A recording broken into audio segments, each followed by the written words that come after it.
Video yang diunggah oleh akun Instagram hingga kini viral di media sosial. Video yang menayangkan seorang pemotor nekat mengadang laju sebuah bus yang melawan arah ini menarik perhatian warganet.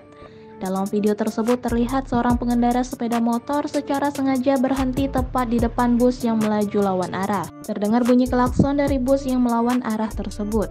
Namun sang pengendara motor juga tidak mau kalah, ia juga menggeberkan motor sportnya.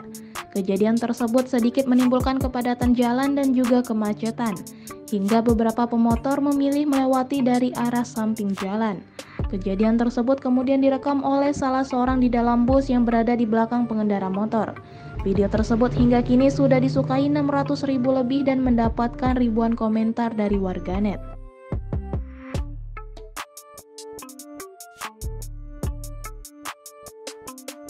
Bonet bosku.